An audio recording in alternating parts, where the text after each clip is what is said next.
am Virginia Montanez. My friends call me Ginny, and I am a writer, which is how I classify myself.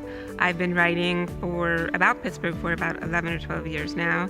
Pit Girl is a real dumb name. It was just a name I picked. I threw it on a blog one day. I had a lot I wanted to talk about. I worked for a nonprofit at the time, and working in a nonprofit in Pittsburgh, you just really get to know the city because you're reading the newspaper every day. And there were just so many things angering me. And I didn't have anybody to talk to about it. And so I'm going to start a blog. I remember I had 12 readers at one point, and I was like, 12. And it just kind of exploded. It wasn't what I intended in any way, shape, or form. I was anonymous.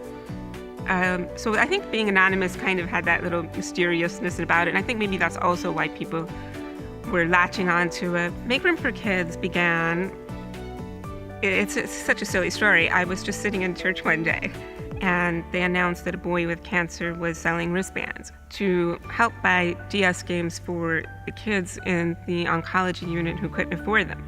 The reason being, he was going through horrible leukemia treatments, and his gaming system was helping him be distracted.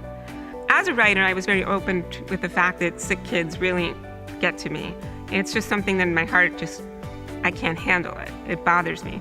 So I told my readers, I was like, you know what? Started raising the money, and in 4 days we raised $10,000. But then I was like, what do we do with $10,000? So I emailed the Mario Lemieux Foundation, Nancy Angus, and she's like, hey, do you want this money to hold for me since you already have a relationship with the hospital? And she just responded like in 10 minutes, like, yeah, no problem. And I get an email from Microsoft employee Luke Saucy. And he says, well, my wife's a reader of yours. She told me I need to help you. I was like, okay. From there, I just became this sort of person sitting in the room while all these amazing things started happening. Microsoft and Mario Lemieux Foundation and the hospital, before you know it, we were putting Xboxes in the entire transplant unit and buying them games and movies and laptops and DSs. And I think that first year was about $20,000. 7 years later, I think we were probably 200 Xboxes in the hospital, over $100,000 in funds raised between Microsoft and my readers.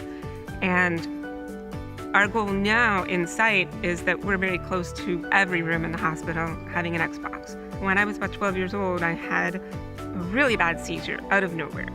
And I woke up and I wasn't where I was before. I was in a different seat. I didn't know what happened. And I was looking up at my mother, and I distinctly to this day remember saying to her, am I going to die? It's so in my brain all the time that if I can, through this program, if we can just somehow make one kid not ask that question today. You know, I'm not going to have to look at my mom and ask her, am I going to die? Because I'm going to be distracted today. I'm going to have a little bit of fun today. And so for me, that's the thing with sick kids, is just take that fear away for a little bit. Don't let them ask the question today.